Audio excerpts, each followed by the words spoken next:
1863년 12월 매서운 혹한이 몰아치던 어느 추운 겨울날, 런던 대학을 졸업한 한 젊은 선교사가 갓 결혼한 사랑하는 아내와 함께 중국 땅에 도착을 했습니다. 드넓은 중국 대륙을 예수 그리스도의 복음으로 편만케 하고자 하는 위대한 꿈을 꾸면서 말입니다. 그러나 아내는 임신 중이었기 때문에 이국 생활의 충격에다가 중국의 기후와 문화에 적응을 하지를 못합니다. 심한 입덧이 아주 그냥 심했을 뿐만 아니라 건강에 심각한 이상 징후를 보였습니다. 그래서 그는 사랑하는 아내의 아주 적합한 환경을 위해서 중국의 남쪽으로 내려가서 아내의 거처를 준비하려고 하였습니다. 그리고 그 기후와 문화를 탐식한 후에 아내를 그곳으로 데려오려고 했습니다. 참 착한 남편이죠. 그런데 그곳에서 아내를 위한 거처를 알아보고 있는 중에 그는 사랑하는 아내가 세상을 떠났다는 비보를 들었습니다. 그는 아내의 죽음, 그 임종의 죽음의 현장도 지켜보지 못한 채 사랑하는 아내를 그만 먼저 천국으로 보내버리고 말았습니다. 사랑하는 아내의 안정을 위하여 아내에게 알맞는 기와 거처를 물색하려고 떠나 있을 때 아내가 죽었으니 그 비보를 들었던 젊은 선교사에게는 얼마나 크나큰 충격이 임했겠습니까? 그것도 아내의 죽음의 현장을 지켜보지 못했으니 이제 결혼해서 막 임신을 했던 아내가 얼마나 남편을 보고 싶으며 죽었을까? 그걸 생각하면 얼마나 그의 슬픔은 아마 이루 말할 수 없었을 것입니다. 자신의 젊음의 정열과 인생의 모든 것을 포기하고 중국에 와서 중국 선교를 불태우려 했던 이 젊은 선교사는 낯선 이국 땅에 와서 선교 한번 제대로 하지 못하고 살아가는 젊은 아내를 잃어버리고 말았습니다. 사람이 받을 수 있는 충격 가운데 가장 큰 충격은 배우자의 죽음이라고 말했던 어느 미국의 심리학자의 말을 구태여 빌리지 않더라도 이국에서 아내를 잃어버린 20대 중반의 젊은 선교사의 충격은 말로 형용할 수가 없었을 것입니다. 바로 그가 누군가? 1866년 평양의 대동강에서 하나님의 말씀을 전하고 성경을 전하다가 순교를 했던 한국 최초의 개신교 순교자 토마스 선교사였습니다. 토마스 선교사는 아내를 잃은 충격에다가 선임 선교사의 월권적 행위가 너무너무 지나쳐서 그곳 상해를 떠나 지프라는 곳으로 갔습니다. 이곳에서 8개월 동안 중국어, 몽골어, 러시아어를 자유자재로 구사할 정도로 천재지요. 열심히 의학 공부를 했습니다. 그는 그곳에서 스코틀랜드 장로교 선교사였던 윌리엄 알렉산더를 만나서 선교에 불붙는 소명감을 재충전받게 되었습니다. 가슴이 울먹거리며 눈시울이 뜨겁도록 나를 선교사로 불러주신 것을 하나님 앞에 감격으로 감사했습니다. 선교지 와서 아내를 잃은 것은 슬픔이 아니다, 이거는 애통이 아니다, 전도자의 영광이요 선교사의 광영임을 그는 새롭게 깨달았던 것입니다. 그렇게 선교에 불붙는 소민감이 가득 차고 있을 때 마침내 토마스는 중국 선교보다는 고요한 아침의 나라 조선 땅에 대한 선교의 비전을 꿈꾸기 시작했습니다. 그래서 그는 1865년 9월 4일 중국어 성경을 여러 권 가지고 황해도 창린도에 와가지고 전도하면서 2개월 반 동안 사력을 다하면서 한국어를 배우기 시작합니다. 그리고 복음을 전하기에 충분한 조선말의 실력을 갖춘 토마스는 황해도 연안 지역에, 해안 지역에 머물면서 여러 사람들에게 성경을 나누어주고 복음을 전합니다. 어느 정도 조선 선교에 자신감을 가졌던 토마스 선교사는 중국의 북경대학으로 건너가서 거기서 조선 선교를 물색하고 구체적인 전략을 세우고 있었습니다. 그때 그는 통지사 일행으로 중국에 온 개혁파의 거두 평양감사 박규수를 만납니다. 그리고 그에게 조선 선교의 불타는 꿈을 이야기하면서 속한 시일에 조선 선교사로 가고 싶다고, 나 평양에 가면 나를 좀 환대해달라고 그러면서 중국어 성경을 한 권 선물로 주었습니다. 이 성경은 훗날 개화파의 거두 김옥균과 김홍집에게 전달이 되어 그들에게 성경이 읽혀졌다는 것 아니겠습니까? 마침내 조선 선교를 불태우며 기회를 찾고 있었던 토마스는 1866년 8월 제너럴 셔머너가 대동강을 거슬러 평양에 입국한다는 소식을 듣고 이 배의 통역관 자격으로 승선을 했습니다.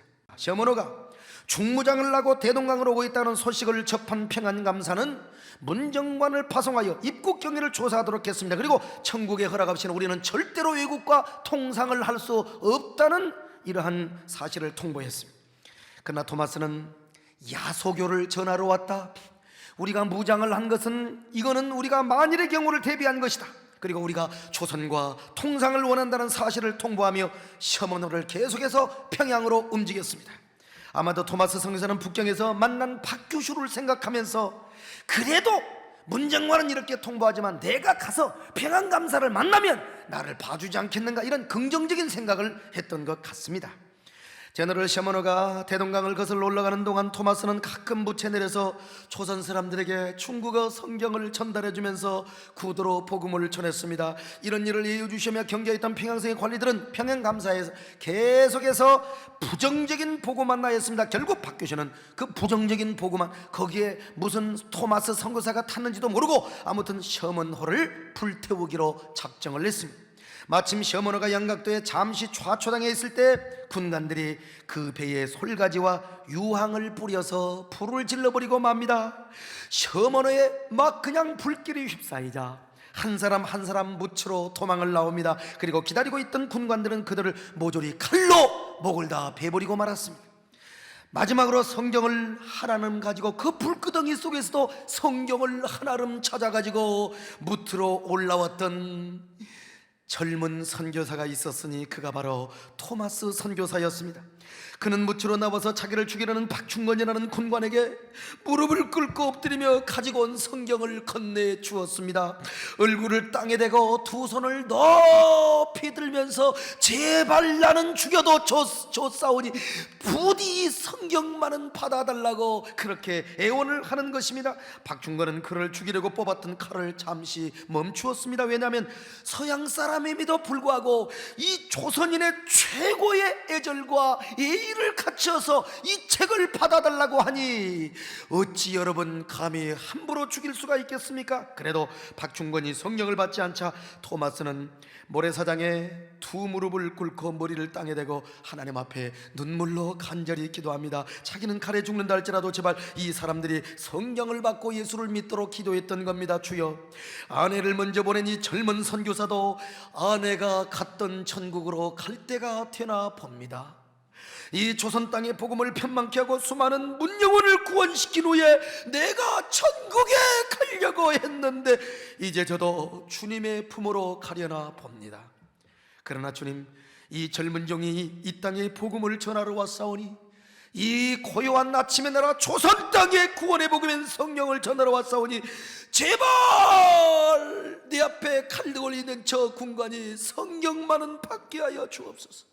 이들이 지금은 모르고 저를 죽이려 하오나 저들이 성경을 받고 돌아가 반드시 예수를 믿게 하시고 조선 땅의 구원의 불길과 부흥의 불길이 저 셔먼호에 치솟아 오르는 불길처럼 번져가게 하여 주옵소서. 이렇게 얼마 동안의 최후의 기도를 드리고 난 후 토마스는 다시 얼굴을 땅에 대며 두 손으로 박충건에게 성경만은 받아달라고 간청을 했습니다. 그러나 박충건은 성경 받기를 거부하고 마침내 칼로 그의 머리를 단칼로 베어버리고 말았습니다. 이렇게 해서 만 26살의 젊은 선교사는 사랑하는 아내를 잃은 지 2년 6개월 만에 조선 땅에 와서 복음을 전하다가 아내의 뒤를 이어 하늘나라에 간 겁니다. 그것도 위대한 선교자의 반열에, 순교자의 반열에 서서 말입니다. 터툴리아는 이렇게 말했습니다. 주님을 위한 순교란 언제 어디서나 교회의 씨앗이 된다고 말입니다. 과연 터툴리안의 말처럼 토마스 선교사의 순교는 한국교회의 위대한 부흥의 씨앗이 되었던 것입니다. 토마스가 순교하던 바로 그날부터 교회의 씨앗은 움트기 시작했기 때문입니다. 젊은 선교사를 죽인 군관 박충관은 엄청난 마음의 임팩트를 당합니다. 충격을 받았습니다. 그래서 심경에 변화가 생긴 것입니다. 도대체 이 책이 무엇이길래, 도대체 이 책에 무슨 내용이 들어있길래 그 젊은 선교사는 내 앞에서 무릎을 꿇고 머리를 땅에 댄 채 두 손을 높이 올려 제발 이 성경만은 받아달라고 그렇게 이야기를 했을까?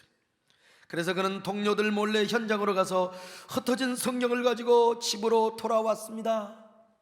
그리고 마침내 박충건은 그 성경을 읽다가 마침내 예수를 믿게 되었고 훗날 영주교회의 영수가 되었습니다.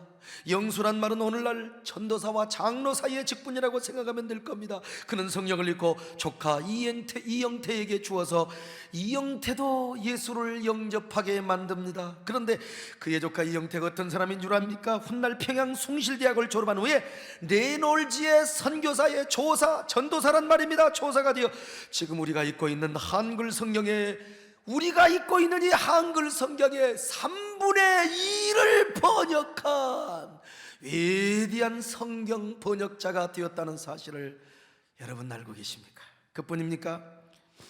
토마스로부터 한문 성경 3권을 건네받은 최치랑이라고 하는 사람은 성경이 금서라는 사실을 알고 겁이나 평양의 영문주사 박영식에게 전해 주었습니다.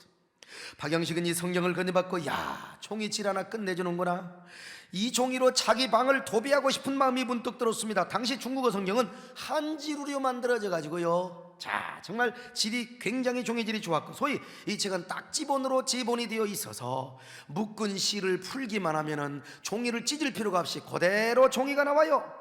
그러니까 옛날에는 방이 작았기 때문에 성경 2권이면요 온 집안을 다 도배를 할 수 있었단 말입니다. 여러분 생각해 보십시오. 방바닥과 벽과 천정까지 성경으로 도배한 집을 한번 생각해 보세요. 이 집이야말로 인류 역사상 최초로 성경으로 도배한 말씀의 집이요, 성경의 집이라고 할 수 있을 겁니다. 성경으로 방 전체를 도배한지라 방에 들어가 보면 보이는 게 성경 말씀이요, 미안하지만 보기 싫어도 보아야 하는 게 성경 말씀이요, 어쩌면 물끄러미 벽을 바라보던 이 박영식의 눈에 아마 이런 성경 구절이 눈에 들어왔을지도 모릅니다. 내가 진실로 너에게 이르노니 내 말을 듣고 또 나를 보내시는 이를 믿는 자는 영생을 얻었고 심판에 이르지 아니하나니 사망에서 생명으로 옮기웠느니라. 처음에는 무심코 있다가 자꾸 읽다 보니까 죽음 후에 심판이 있다는 사실을, 그리고 나를 믿는 자는 영생을 얻었다는 사실을, 여러분 아마 심각한 고민에 빠졌을지도 몰라요. 그런 그가 어느 날 인생의 깊은 고민에 빠져 삶의 회의를 느끼며 있다가 문득 누워서 천정을 바라보니까 성경 구절이, 아마 이런 성경 구절이 눈에 들어왔을지도 모릅니다. 너희는 마음에 근심하지 말라, 하나님을 믿으니 또 나를 믿으라. 내 아버지 집에 거할 곳이 많도다. 내가 너희를 위하여 처소를 예비하라고 하느니 가서 너희를 위하여 처소를 예비하면 내가 다시 와서 너희를 내게로 영접하여 나 있는 곳에 너희도 있게 하리라. 그뿐입니까? 옆에는 이런 말씀이 쓰여 있지 않습니까?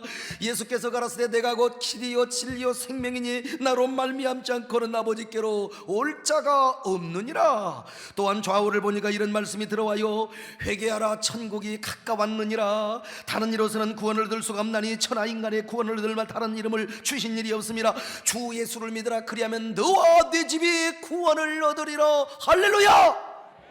박영식은 도배가 된 성경 말씀을 읽음으로써 예수가 누구인지, 그의 아들이 누구인지 성경에서 만나기 시작합니다. 그리고 죄는 어떻게 회개하며 어떻게 예수를 믿고 천국 가며 하나님의 자녀가 되는지를 그는 성경을 통해서 알았습니다. 그래서 박영식은 예수를 영접합니다. 구원을 얻었습니다. 박영식의 성경을 전해주었던 최치량까지도 성경을 함께 읽고 여러분 예수를 믿었다는 사실입니다. 아니, 그 무엇보다도 더 중요한 것은 성경으로 도배를 했던 이 집이 평양에서 최초의 교회인 놀다리골 교회가 되었다는 사실이요, 그리고 이 놀다리골 교회가 1907년 1월 14일 부흥의 불길 타오르게 하소서, 성령의 불길에 임했던 평양 대부흥의 놀라운 그 불씨가 되었던 장대연 교회의 전신이라는 사실을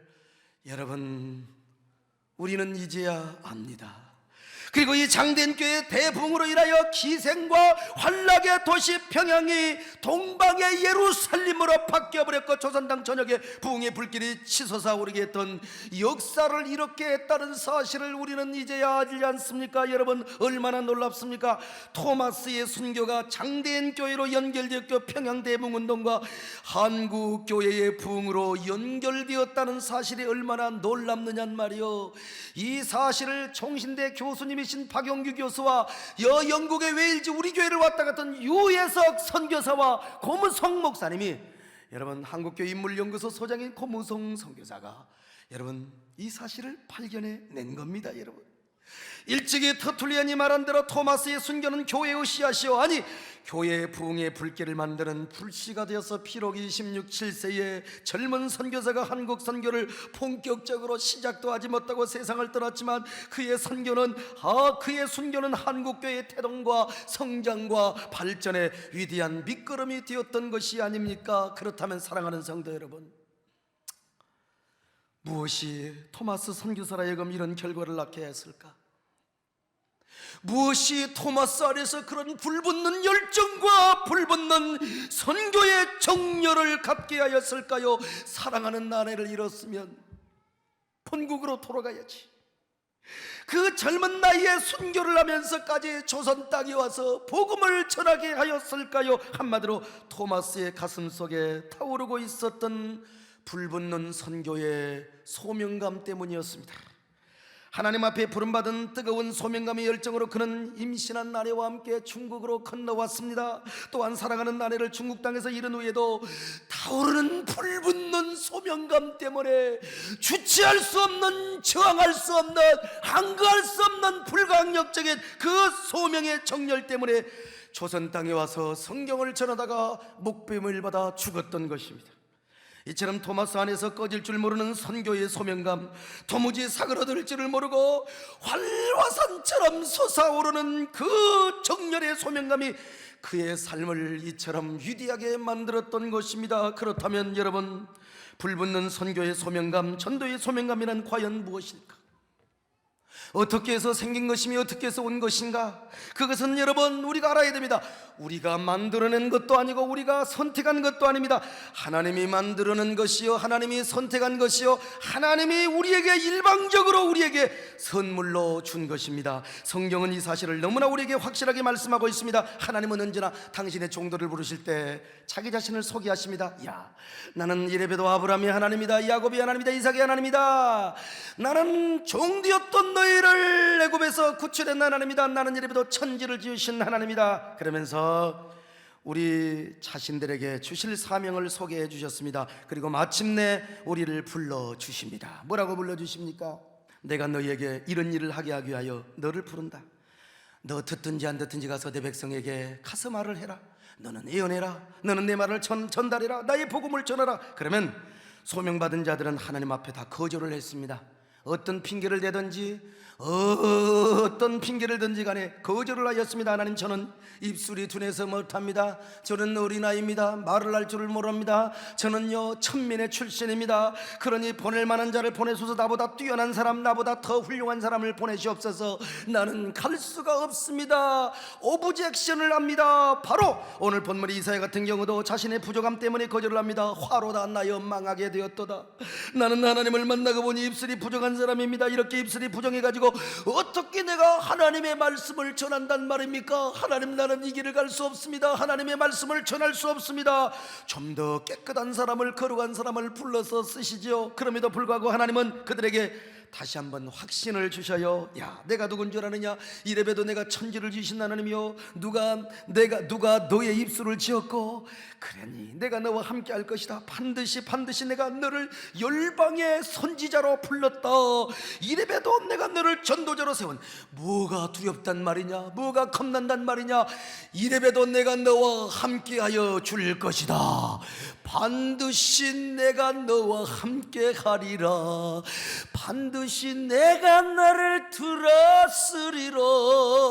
천지는 변해도 내가 너를 들었을 것이다. 그러므로 너의 사명의 현장으로 가거라. 너의 사명의 현장으로 가거라. 반드시 내가 너와 함께 할 것이다. 여러분, 그뿐입니까?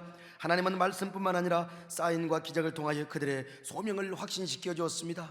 모세에게는 지팡이를 던짐으로써 뱀이 되게 하여서, 여러분, 또 기도에게는 이스라엘의 표징을 통하여, 그리고 오늘 본문에 나오는 이사야에게는 하늘 보좌에 활활 타고 있는 거룩한 숯불로 입술을 찢어줘 버렸습니다. 그러면서 이사야에게 천사가 말을 합니다. 보라, 이것이 내 입에 다 쓰니 네 악이 사하해졌고 네 죄가 용서를 받았느니라. 그런데 내가 누구를 보내며 누가 우리를 위하여 간단 말인가? 한마디로 이사야의 가슴에 소명에 불타오르는 그러한 부채질을 하였던 것입니다. 기름을 부어놓고 불을 지르듯이 하나님은 소명의 말씀과 기적을 통하여 이사야의 심령에 소명의 불길을 지폈던 것입니다. 바로 그때 이사야가 뭐라고 고백을 합니까? 주여, 내가 여기 있나이다. 나를 보내주소서. 내가 여기 있나이다. 보내주소서. 보내주소서.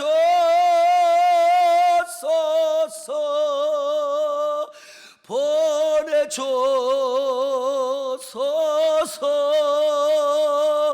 재단 숯불 내 입술에 대니 내가 어찌 주저하겠습니까? 나를 보내주세요. 보내주세요. 보내주세요. 내가 여기 있나이다. 여러분, 이사야뿐만 아니라 모든 하나님의 종들은 이런 과정으로 부름을 받았습니다. 그들은 하나님의 소명이 부담되어 나는 못한다고, 제발 이 길만은 못 간다고 핑계대고 거절하고 반대하고 거절했지만, 그러나 하나님은 그들의 가슴을 불타오르게 하였습니다. 그들의 심령에 막 부채질을 성령의 불로 불타오르게 하셨어요. 그래서 이런 고백을 하여 사명의 현장으로 가게 하였던 것입니다. 여러분, 오늘날도 마찬가지입니다. 우리도 하나님의 부르심에 핑계를 대고 거절을 했습니다. 아니, 오늘 또 우리는 하나님의 소명에 핑계를 대고 거절하고 있는 사람도 있을 겁니다. 하나님, 소목사 아무리 너 떠들어도 나는 안 해. 여러분, 이런 사람이 있을지도 모르지만 특별히 전도한 일에 그럴 것입니다. 난 죽어도 전도는 너러리로, 너는 죽어도 전도는 너러리로. 여러분, 여러분의 고집은 길어야 7, 80년이요 하나님의 고집은 영원합니다. 영원합니다. 그러나 그랬던 우리를 하나님이 어떻게 했나요? 달래고 꼬시고 설득하고, 우리 마음속에 막 불을 질려, 휘발유를 막 붓고 막 성령의 불을 질러버려. 그런데다가 안 되면 막 기적을 주시고 표적을 주시고, 어떤 사람은 아구통을 잡아가가지고 하나님의 표적을 주어가지고요 흥분과 감동을 줬어. 하나님, 나 이제 어떻게 할 수가 없어. 하나님, 내가 갈래요. 나는 거리라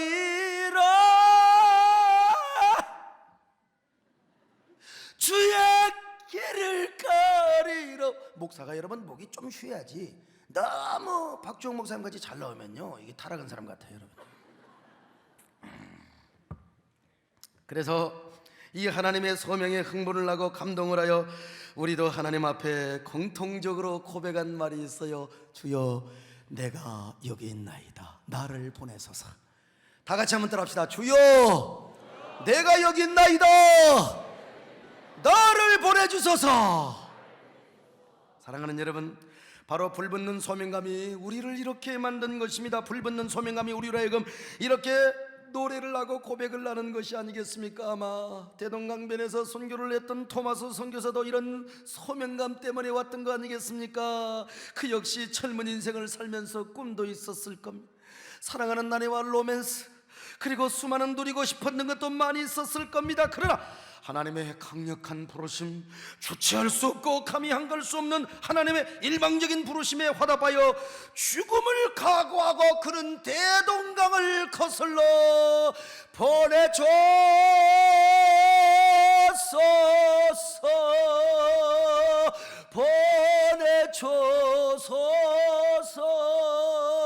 아마 노래를 부르며 이런 소명감을 가지고 왔을 겁니다. 그 소명감은 토마스가 선택한 것이 아닙니다. 하나님이 선택한 것입니다. 만약에 토마스가 선택한 것이라면 도중에 하차하고 포기할 수 있어요. 왜요?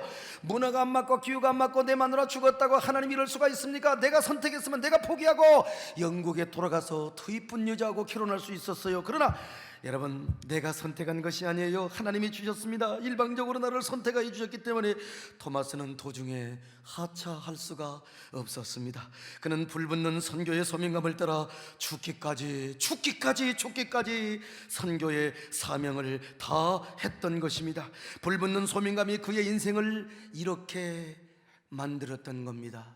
아마도 어쩌면 그는 타오르는 소명감의 감격으로 이런 노래를 부르며 배를 타고 대동강을 거슬러 왔을지도 몰라요. 아마도 그런 심정을 가지고 중국에서 셔먼호를 타고 대동강을 거슬러 조선 땅으로 왔을 겁니다. 사랑하는 여러분, 선교에 불붙는 소명감이 타오르는 것, 이것은 세상에서 가장 아름다운 마음입니다. 전도에 불붙는 소명감이 타오르는 것은 세상에서 가장 아름다운 마음입니다. 그러므로 우리에게 중요한 것은 전도에 불붙는 소명감을 회복하는 겁니다. 그러면 그 불붙는 전도의 소명감이 어떤 방법으로든지 어떤 통로든지 위대한 부흥을 낳게 될 것입니다. 소중한 영혼을 낳게 될 것입니다. 이 땅에 하나님의 나라를 이루게 될 것입니다.